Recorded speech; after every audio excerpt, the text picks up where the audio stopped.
बिस्मिल्लाहिर्रहमानिर्रहीम। तमाम देखने वालों को प्रोफेसर इकबाल हैदर भट्टी का सलाम। माय डियर स्टूडेंट्स, हम 9th क्लास का मैथमेटिक्स जो न्यू एडिशन मार्केट में आया है उसका पहला चैप्टर आज ख़त्म फिनिश खलास करने की कोशिश करेंगे। और आज जो हम एक्सरसाइज स्टार्ट करने जा रहे हैं वो है रिव्यू एक्सरसाइज 1। यानी इस एक्सरसाइज के अंदर पूरे चैप्टर की सारी निचोड़ जो है उससे रिलेटेड सारे जो क्वेश्चन आप पीछे करके आए हैं वो सारे उस तरह के क्वेश्चन इसके अंदर होंगे और कुछ ऑब्जेक्टिव भी होंगे। पहला क्वेश्चन ऑब्जेक्टिव के बारे में है। और ऑब्जेक्टिव अगर आप चाहते हैं कि आपके ग्रिप हो ऑब्जेक्टिव के ऊपर तो आपने डेफिनेशंस अच्छे तरीके से याद करनी है, प्रॉपर्टीज, एक्सियम्स, फार्मूलाज और शॉर्ट क्वेश्चन जो होते हैं हमेशा एमसीक्यूज इन्हीं से बन के आते हैं। तो आइए आगाज करते हैं। क्वेश्चन नंबर 1 है इन सर्कल करेक्ट ऑप्शन। इन सर्कल यानी जो करेक्ट ऑप्शन है उसके ऊपर आपने सर्कल लगाना है। तो ये मैंने ऑलरेडी ब्लैक सर्कल लगाए हुए हैं। अब जिसके ऊपर मैं रेड सर्कल लगाऊंगा वो वाला करेक्ट आंसर होगा।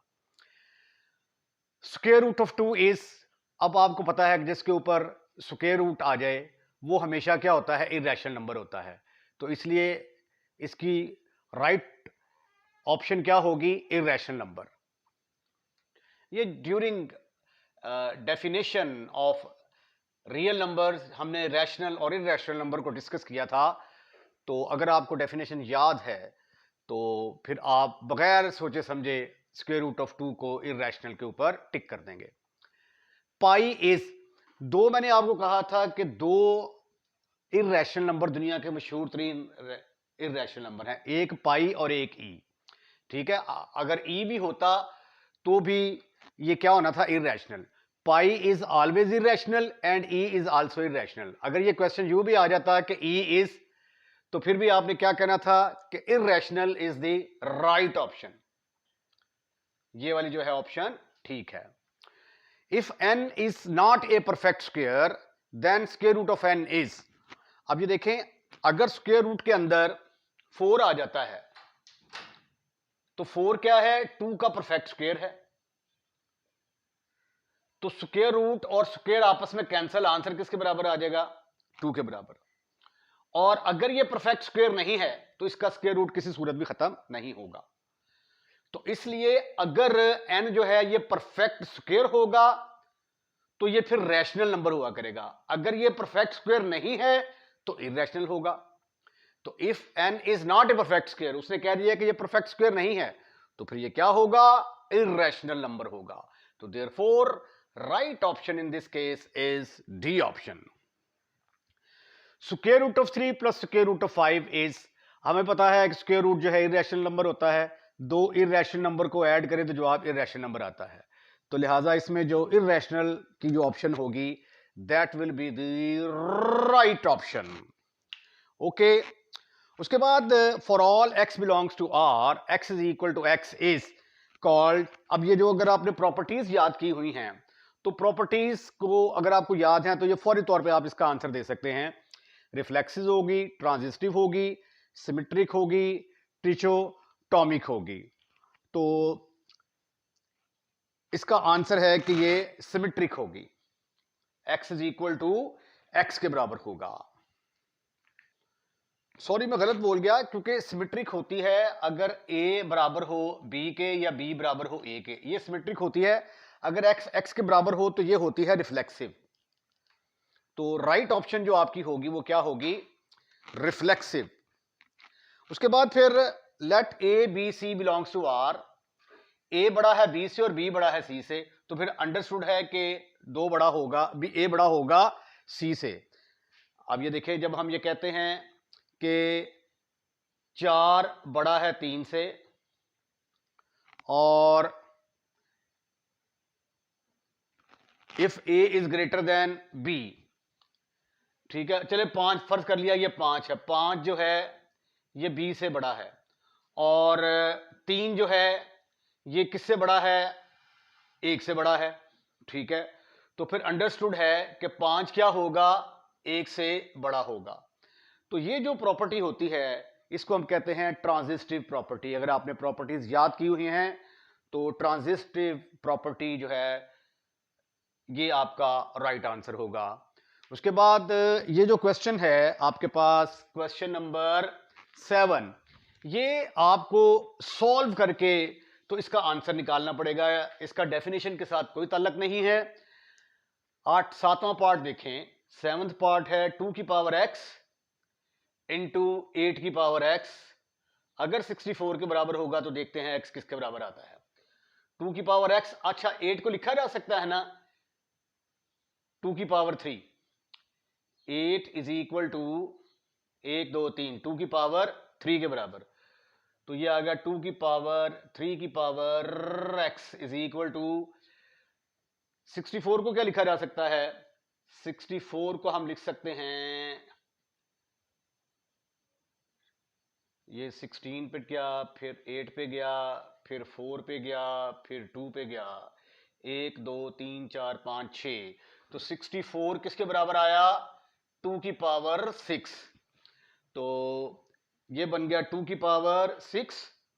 तो 2 की पावर x इंटू 2 की power 3x is equal to किसके बराबर आ गया? 2 की पावर 6 के बराबर।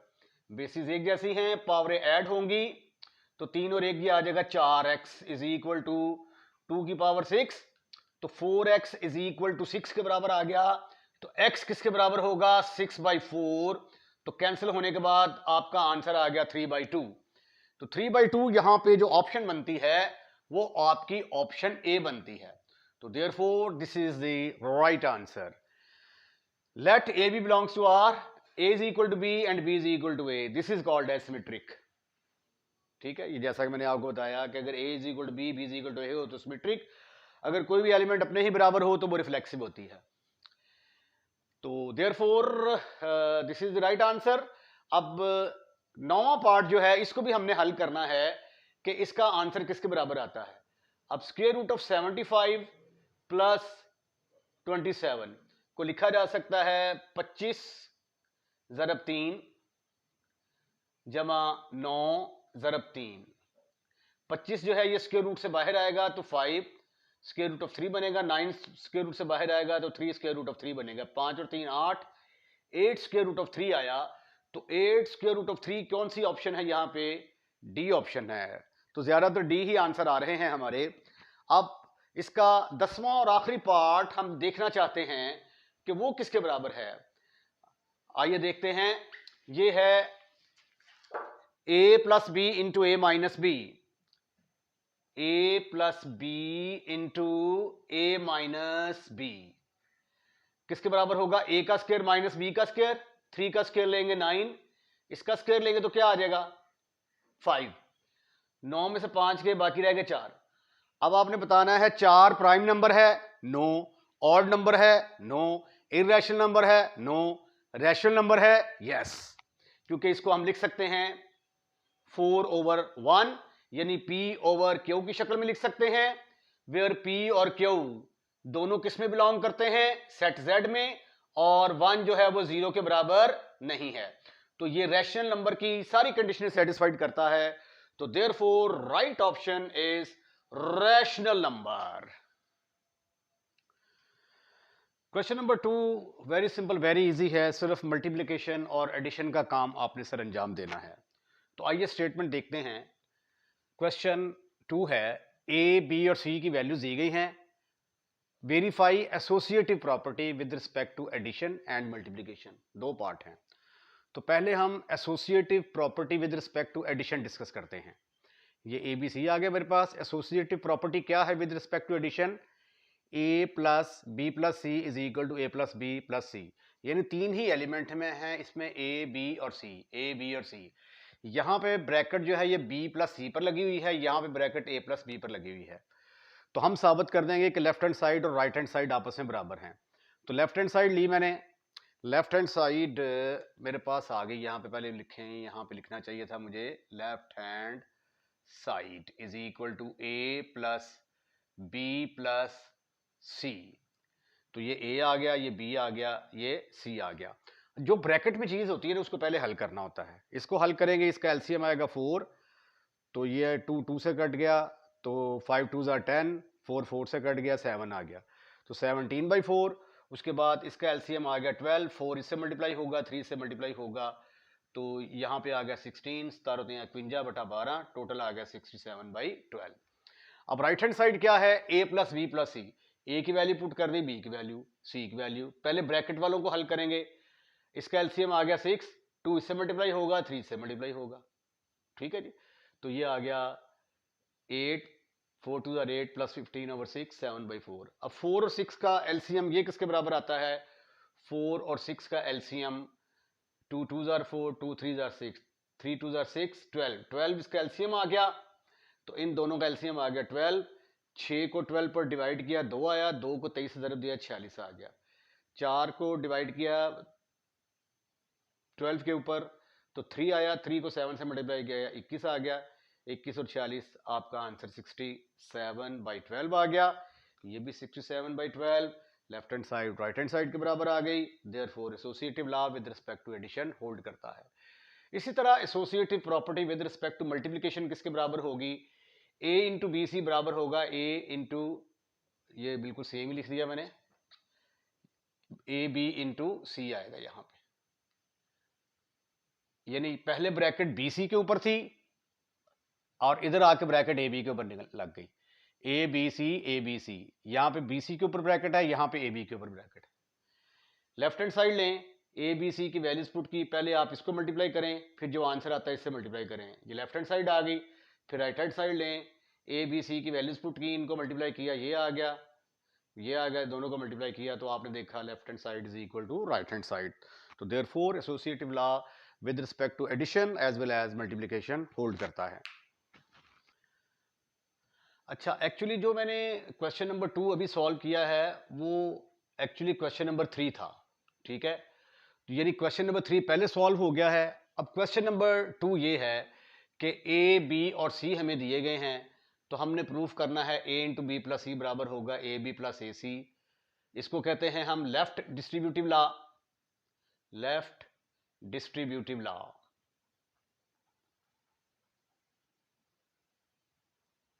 क्योंकि ये लेफ्ट से मल्टीप्लाई हो रहा है, यहां पे एक डॉट है, तो यहां पे भी ये डॉट आ गया, यहां पे भी डॉट आ गया, एक डॉट दो डॉट में डिस्ट्रीब्यूट हो गई है, लेफ्ट साइड से डिस्ट्रीब्यूट हुई है, इसको लेफ्ट डिस्ट्रीब्यूटिव लॉ कहेंगे। ये राइट साइड से मल्टीप्लाई हो रहा है, इसको राइट डिस्ट्रीब्यूटिव लॉ कहेंगे, राइट डिस्ट्रीब्यूटिव लॉ। हम इसको प्रूफ करते हैं। एक प्रूफ इसका मैं कर देता हूं, एक आप करेंगे। ए हमारे पास है 3/2, b is equal to 5/3, c is equal to 7/5। तो लेफ्ट हैंड साइड मेरे पास है a into B plus c. A मेरे पास है 3/2, बी मेरे पास है 5/3 प्लस 7/5। पहले मैं इसका एलसीएम लेता हूं, 3/2 इंटू, दोनों ऑड नंबर है, 15 एलसीएम आ जाएगा, 5 5 25 तो 7 21, तो ये आ गया 3/2 इंटू 46/15। तो मल्टीप्लाई करें इसको, ये इससे कट नहीं जाएगा, 23 आ जाएगा यहाँ पे, और ये इससे कट जाएगा, ये 5 आ जाएगा, तो 23/5 ये आ गई left hand side. Right hand side किसके बराबर होगी, राइट हैंड साइड बराबर है ए बी प्लस ए सी। ए है मेरे पास 3/2, बी है मेरे पास 5/3, ए है मेरे पास 3/2, सी है मेरे पास 7/5। तो 3 3 के साथ फिशों, ये आ गया 5/2 प्लस ये तो घटता ही नहीं है, 21/10। तो इसका एलसीएम किसके बराबर आ गया, 2 और 5 10 एलसीएम आ जाएगा इसका, 5 5 25 जमा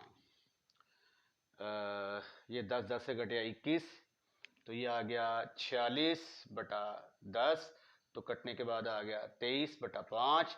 तो लेफ्ट हैंड साइड किसके बराबर आ गई, राइट हैंड साइड के बराबर आ गई। तो therefore a into B plus C किसके बराबर होगा, ए बी प्लस ए सी के बराबर होगा। इसी तरह जब आप इसका सेकंड पार्ट हल करेंगे तो लेफ्ट हैंड साइड लेंगे तो पहले ए और बी को ऐड करेंगे, फिर जो ब्रैकेट में चीज़ होती है बस उसको आपने पहले हल करना है। तो second part is left as an exercise. If you have any kind of problem तो आप मुझे कमेंट्स कर सकते हैं। क्वेश्चन नंबर 4 है, क्या जीरो रैशनल नंबर है? अगर है तो क्यों? एक्सप्लेन करें। बड़ा इंटरेस्टिंग सवाल है। अक्सर बच्चों से जब पूछा जाए कि जीरो क्या है, रैशनल नंबर है या इरैशनल नंबर है, तो बच्चे आंसर देते हैं जी, कोई सेटिस्फैक्ट्री आंसर नहीं देते। कोई कह देता है जी ना ये रैशनल है ना ये इरैशनल है। हालांकि कोई भी जो रियल नंबर होगा वो या तो रैशनल होगा या इरैशनल होगा।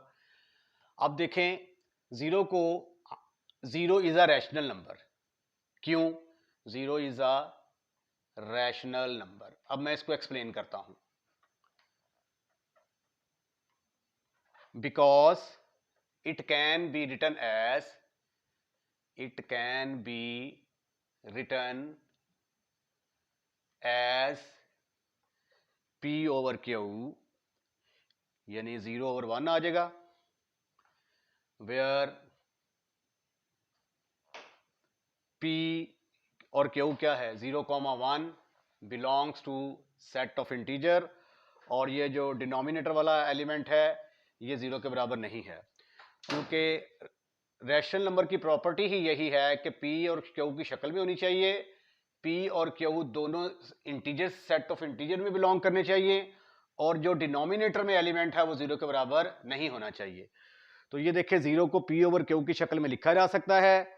ये p है, ये q है, दोनों सेट z में बिलोंग करते हैं, और ये डिनोमिनेटर वाला जो एलिमेंट है वो 0 के बराबर नहीं है।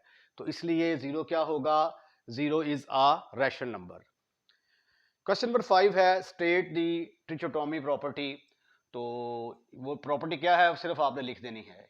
If a b belongs to R, ये कोई दो रियल नंबर हैं, तो या तो ये दोनों रियल नंबर बराबर होंगे, या ए बड़ा होगा बी से, या बी बड़ा होगा ए से। तीनों में से कोई पॉसिबिलिटी होगी। कोई भी दो रियल नंबर लें, या वो रियल नंबर बराबर होंगे या दोनों में से कोई एक बड़ा होगा। तो ये थी ट्रिचोटोमी प्रॉपर्टी। उसके बाद क्वेश्चन नंबर 6 की तरफ आए। Find to rational numbers between 4 and 5। तो ये इस तरह के क्वेश्चन हम पहले भी कर चुके हैं। हमें यहाँ पे गिवन है a is equal to 4, b is equal to 5। इसको हम रियल लाइन पे ड्रॉ कर लेते हैं। ये देखिए जरा, ये है हमारे पास a is equal to 4, b is equal to 5। जो छोटा एलिमेंट होगा लेफ्ट साइड पे लिखना है, बड़ा एलिमेंट राइट साइड पे लिखना है। इनके दरमियान वाला जो एलिमेंट होगा, यानी इन दोनों की जो एवरेज है, वो एक रैशनल नंबर होगा और वो इन दोनों के दरमियान लाई करेगा। मैं सपोज कर लेता हूं वो नंबर c है। Let c belongs to, c जो है लाइज बिटवीन 4 एंड 5। तो c का फार्मूला फिर किसके बराबर आ जाएगा? इनकी एवरेज कैसे निकालते हैं? दोनों को ऐड करके 2 पर तकसीम कर दिया, तो ये आ गया 4 जमा 5/2। आंसर आ गया आपका 9/2। तो ये जो c है ये किसके बराबर होगा? 9/2 के बराबर। अब दूसरा रैशनल नंबर, दो रैशनल नंबर निकालने हैं हमने। एक तो हमने निकाल लिया, अब दूसरा रैशनल नंबर या तो इन दोनों की एवरेज ले लें या इन दोनों की एवरेज ले लें। ठीक है, let d lies, d is the, d lies between 4 and 9 कर ले, 9/2 कर लेते हैं। ठीक है, तो d का फार्मूला फिर किसके बराबर होगा? d is equal to a plus c divided by 2। a हमारे पास 4 है, और 9/2 को हम 4.5 भी तो लिख सकते हैं ना। ठीक है, तो ये क्या आ जाएगा? 4.5 डिवाइडेड बाई 2। तो net your answer is 8.5। 8.5 divided by 2, तो ये आ जाएगा, मेरा ख्याल है कि d इज इक्वल टू 4.25। तो ये और छोटा हो गया, यहाँ पे ये आ गया 4.25। तो देयरफॉर 4.25 को आप ऐसे भी तो लिख सकते हैं ना, 4.25 पॉइंट को ख़त्म करेंगे 100 आ जाएगा, तो 25 पर डिवाइड करेंगे, तो ये मैं सिंप्लीफाई करके आपको बताता हूँ किसके बराबर आएगा। तो बहरहाल ये 4.25 ये एक रैशनल नंबर है और 9.9/2 ये भी एक रैशनल नंबर है। तो ये दोनों क्या करेंगे, therefore 4.25 and 4.5 lies between A and B, A और B के दरमियान लाई करते हैं। Therefore rational number between A and B are, ऐसे लिखें आप, therefore rational number between A and B, A is equal to 4, B is equal to 5 are 4.25 and 4.5। ये मैंने इसको सिंप्लीफाई किया है, ये 17/4 आ जाता है। ठीक है, तो आप इसको ऐसे भी लिख सकते हैं, therefore rational number between A is equal to 4, B is equal to 5 are, एक आ गया आपका 17/4 और दूसरा आपका आ गया 9/2। राइट। क्वेश्चन नंबर 7 के 3 पार्ट हैं, इनको सिंप्लीफाई करना है आपने। तो आइए पहले पहला पार्ट हल करते हैं। इसको लिखा जा सकता है x की पावर 15, y की पावर 35, z की पावर 20, होल की पावर, जब इसको खत्म करेंगे तो ये 1/5 आ जाएगा। अब ये पावर 5 जो है 1/5 हर एक की पावर के साथ मल्टीप्लाई होगी। 15 इंटू 1/5, y की पावर 35 इंटू 1/5, z की पावर 20 इंटू 1/5। तो इसको सिंप्लीफाई किया, ये इससे कट गया, x की पावर 3 आ गई, 5 कम 5 तो 7 5 35, 5 कम 5 पंचों का भी। तो ये आपका आंसर निकल आया। आइए अब हम इसको सिंप्लीफाई करने की कोशिश करते हैं। ये आ जाएगा 27 की पावर 2x होल की पावर 1/3। 27 जो है इसको हम लिख सकते हैं 3 इंटू 3 इंटू 3, 3 की पावर 3। तो ये आ गया 3 की पावर 2x की पावर 1/3, 3 2 6, 6x की पावर 1/3। तो 3 ये 6x और 1/3 आपस में मल्टीप्लाई हो जाएंगे, तो आंसर आ जाएगा 3 की पावर 2x। ये है जी आपका आंसर। थर्ड पार्ट जो है इसका, इसमें ये देखिए सबसे छोटी वैल्यू 3 की पावर n है ना, तो ऊपर भी 3 की पावर n बनाने की कोशिश करते हैं। इसको लिखा जा सकता है 3 की पावर n इंटू 3 की पावर 2, और यहां से इसको लिखा जा सकता है 3 की पावर n इंटू 3 माइनस 3 की पावर n। तो यह आ गया 6 इंटू 3 की power n into 9 divided by 3 की पावर n, मैंने कॉमन निकाला, ब्रैकेट में रह गया 3 - 1, 9 5 54, ये इसके साथ फिशू हो गया, कैंसिल, 3 में से 2 एक गए, बाकी रह गए 2, इसको डिवाइड किया तो आंसर निकल आया 27 के बराबर। क्वेश्चन नंबर 8 है, very simple, sum of 3 consecutive odd integers, 3 consecutive odd integer हैं, उनको ऐड किया जाता है तो आंसर 51 आता है। आपने सिंपल बताना है कि इंटीजर क्या होंगे। अच्छा ये देखिए, जब इंटीजर्स की बात करते हैं ना आप, ये देखिए अगर ये 1 है तो इसमें 1 जमा किया अगला इंटीजर आ गया, 1 जमा करते हैं अगला इंटीजर आता जाएगा। ठीक है, 7 8 9 10, इसमें एक ऑड है एक इवन, एक ऑड है एक इवन, यानी अगर ऑड होगा तो ऑड के बाद इवन, इवन के बाद ऑड, ऑड के बाद इवन, ये तरतीब रहेगी। तो मैं ये सपोज कर लेता हूं कि let x is odd number, x is odd number. अगर x ऑड नंबर है तो फिर इसका मतलब है कि x + 1 क्या होगा, इवन हो जाएगा। तो x प्लस 2 फिर क्या हो जाएगा, ऑड हो जाएगा। तो अगला नंबर क्या आ गया, let x is odd number, then x plus 2 odd number होगा, उसके बाद x प्लस 3 ऑड के बाद अगला नंबर क्या आएगा, इसमें एक जमा कर दिया तो वो इवन हो जाएगा, इवन के बाद फिर इसमें एक ऐड करेंगे तो ये ऑड आ जाएगा।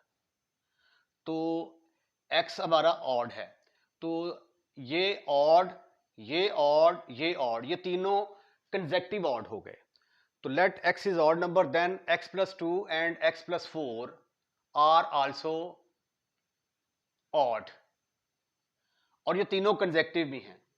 तीनों कंसेक्टिव हैं तो तीनों कंसेक्टिव का सम जो है वो किसके बराबर है, 51 के बराबर है।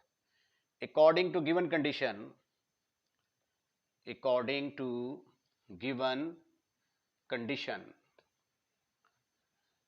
गिवन कंडीशन के तहत इनका जब सम किया जाता है तीनों का, x जमा x plus 2 plus x plus 4 किसके बराबर आएगा, इज इक्वल टू 51। इसको ऐड करेंगे, x जमा x जमा x 3x आ गया, 4 और 2 6 इज इक्वल टू 51। 3x किसके बराबर आ गया, 51 माइनस 6, 51 में से 6 गए, बाकी रह गए 45, 3 के साथ तकसीम किया तो आंसर आ गया 15। ओहो, 3 पर तकसीम किया तो आंसर आ गया हमारा 15। तो पहला ऑड इंटीजर हमारा क्या होगा, 15। Therefore x is equal to 15। अगला नंबर क्या था, x प्लस 2, अगला ऑड नंबर, 15 में 2 जमा कर देंगे तो 17 आ जाएगा। उससे अगला नंबर क्या होगा हमारा, 17, x plus 4, x plus 4 will be equal to 15 plus 4 is equal to 19। तो therefore 3 consecutive odd integers are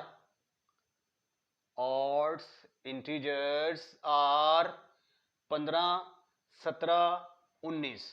अब आप तीनों को ऐड करके देखें, तीनों का आंसर 51 के बराबर आएगा। अब क्वेश्चन नंबर 9 को डिस्कस करते हैं, वेरी इंटरेस्टिंग। अब्दुल्ला के पास 96 बॉल्स हैं। अब वो 96 बॉल्स को क्या करता है, उनको रख देता है इनटू 2 बकेट्स। वैसे फर्ज किया कि एक बकेट्स आपके पास ये है, एक बकेट्स आपके पास ये है, 2 बकेट्स हैं जी, ठीक है। टोटल नंबर ऑफ बॉल्स हैं हमारे उसके पास 6। साथ साथ स्टेटमेंट पढ़ते जाते हैं, साथ साथ क्वेश्चन को हल कर दे जाते हैं। टोटल नंबर ऑफ बॉल कितने हैं, 96। वो क्या करता है, इन 96 बॉल को प्लेस करता है 2 बकेट्स। ये 2 बकेट्स हैं, इनके अंदर उनको प्लेस करता है। 1 bucket has 20 more balls than the other, यानी एक में 28 बॉल ज्यादा हैं। तो फर्ज कर लिया कि ये बकेट नंबर 1 है, बकेट 1, ये बकेट 2, बकेट 2। इसमें अगर x बॉल हैं, ठीक है, तो इसमें क्या आएंगे, 28 ज्यादा आएंगे, दूसरी में x प्लस 28 बॉल होंगे। तो आपने ये बताना है कि इसमें कितने बॉल आएंगे और इसमें कितने बॉल आएंगे। ये हमारा क्वेश्चन है, वेरी सिंपल, वेरी इजी। तो let bucket number 1 has x number of balls, x number of balls. Then bucket number 2, bucket number 2 will have, उसमें 28 ज्यादा है ना, will have x plus 28 balls, ठीक है जी। और अकॉर्डिंग टू गिवन कंडीशन दोनों का सम किसके बराबर है, 96 के बराबर। यानी इसके बॉल्स को और इसके बॉल्स को जमा किया जाए तो आंसर 96 आ जाता है। अकॉर्डिंग टू गिवन कंडीशन,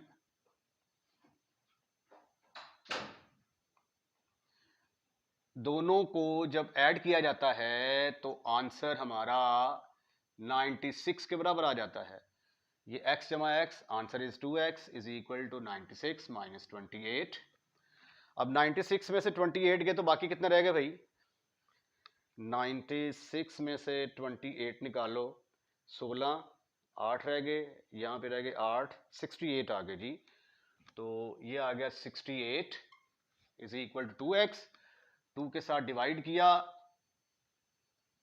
तो आंसर आ गया 34। एक बकेट में 34 बॉल होंगे, यानी इसके अंदर कितने बॉल होंगे? 34 ball. Number of balls in first bucket, number of ball in first bucket. Okay, number of ball in the second bucket are number of balls in second bucket are कितने हैं जी? वो x plus 28, तो x कितना निकाला आपने? 34 plus 28, दोनों को add करो, 8 से 4 12, हासिल 1, 4 से 3 तो 5 तो 1 6,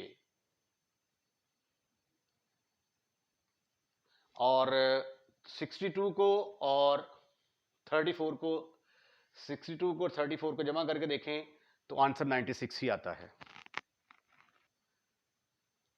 क्वेश्चन नंबर 10, 10 के एक्चुअली 2 पार्ट हैं, ठीक है। ये जिसके ऊपर मैंने ये ग्रीन निशान लगाया है और एक यहाँ पे ग्रीन निशान लगाया है। पहले हम इसकी जो है ना स्टेटमेंट को समझते हैं, फिर क्वेश्चन को सॉल्व करने की कोशिश करते हैं। सलमा इन्वेस्टेड ₹3,50,000 रुपया इन ए बैंक। सलमा ने 3,50,000 रुपये एक बैंक में रखे और which paid simple profit at the rate of 7 whole 1/4%। 7 whole 1/4% के लिहाज से उसको प्रॉफिट जो है वो मिला पर एनम, हर साल के ऊपर सालाना जो है प्रॉफिट कितना हुआ? इतने %। आफ्टर 2 years, 2 साल बीत गए, रेट रिवाइज हुए, मुनाफे में जो है वो थोड़ा सा इजाफा आ गया, मुनाफा जो है वो 7 होल 1/4 से चेंज होके 8% तक आ गया। आपने बताना है कि 7 साल के बाद इसके पास कितनी अमाउंट जो है वो इकट्ठी हो जाएगी। अब हमारे पास ये दो हिस्से बनते हैं क्वेश्चन के। पहले हम प्रॉफिट इसका कैलकुलेट करते हैं, इतनी अमाउंट हो और अगर रेट इतना हो तो उसको कितना प्रॉफिट मिलेगा, कितने साल के लिए? 2 साल के लिए। अच्छा, अब ये चूंकि सिंपल प्रॉफिट है, कंपाउंड प्रॉफिट नहीं है, तो इसलिए जो प्रॉफिट पहले 2 साल पर लगेगा वो प्रॉफिट हम पहले वाली अमाउंट में ऐड नहीं करेंगे।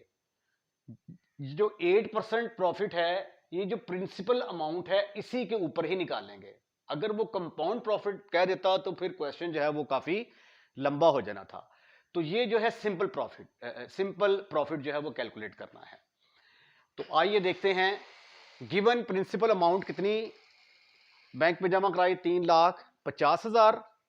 Profit rate for 2 years 7 whole 1/4, इसको मल्टीप्लाई करेंगे 29/4 आ जाएगा, उसको डिवाइड करेंगे तो 7.2%। 7.25% का प्रॉफिट कितने टाइम में के लिए मिलता है? 2 साल के लिए।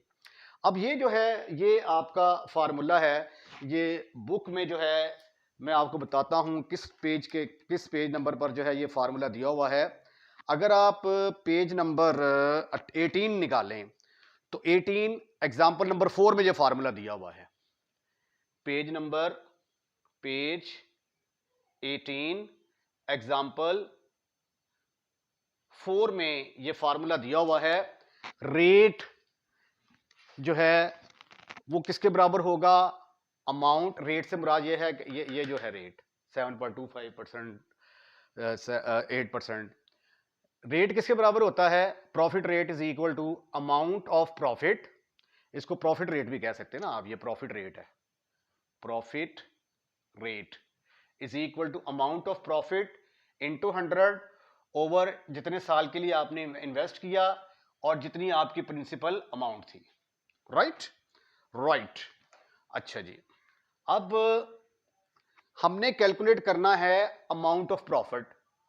ये अमाउंट ऑफ प्रॉफिट जो है ये हमने कैलकुलेट करना है, तो इसको हम एक तरफ रखते हैं, बाकी टर्मों को चूक कर दूसरी तरफ ले आते हैं। ये जब इधर आएगी तो अमाउंट ऑफ प्रॉफिट किसके बराबर आ जाएगा? ये रेट के साथ टाइम मल्टीप्लाई होगा, प्रिंसिपल अमाउंट भी इधर आके मल्टीप्लाई हो जाएगी, और ये 100 जो है वो इधर आके डिवाइड हो जाएगा। यानी अमाउंट ऑफ प्रॉफिट को आपने एक तरफ रख लेना है, बाकी रकमों को उठाकर दूसरी तरफ लेके जाएंगे, तो ये 100 जो है ये डिवाइड होगा और ये टाइम और प्रिंसिपल अमाउंट रेट के साथ मल्टीप्लाई हो जाएंगी। ठीक है, आपका ये फार्मूला आ जाएगा। अब रेट क्या है आपका? 7.25, और कितने साल के लिए प्रॉफिट मिला? 2 साल के लिए। प्रिंसिपल अमाउंट कितनी सी? इतनी, डिवाइडेड बाय 100। इसको कैलकुलेटर से सिंप्लीफाई किया तो ये आपके पास आ गया 50,750 रुपए। उसके बाद इसका दूसरा पार्ट है 8% इजाफा मिलना शुरू हो गया, 8% मुनाफा मिलना शुरू हो गया 2 साल के बाद, और 7 साल के बाद जो है हमने टोटल करनी है कैलकुलेशन के उसकी टोटल इन्वेस्टमेंट कितनी हो जाएगी। तो 2 साल तो इतना प्रॉफिट मिला, तो बाकी 5 सालों में कितना प्रॉफिट मिला? इतना। ये 2 साल का प्रॉफिट और अगला प्रॉफिट 5 साल के लिए है, दोनों को कंबाइन करेंगे तो 7 साल का प्रॉफिट आ जाएगा। तो इसलिए प्रिंसिपल अमाउंट तो वही रहेगी, प्रॉफिट रेट 8% है, लेकिन टाइम चेंज हो गया 5 ईयर्स। ठीक है ना, क्योंकि 5 साल इधर और 2 साल इधर, टोटल 7 साल पूरे हो गए। राइट। तो वही प्रॉफिट का फार्मूला क्या है? Profit is equal to profit rate plus time plus principal amount divided by 100। Rate, profit rate 8% है, टाइम 5 साल है, प्रिंसिपल अमाउंट 3,50,000 डिवाइडेड बाय 100, तो 1,40,000 आ गया। अब टोटल प्रॉफिट किसके बराबर आ गया?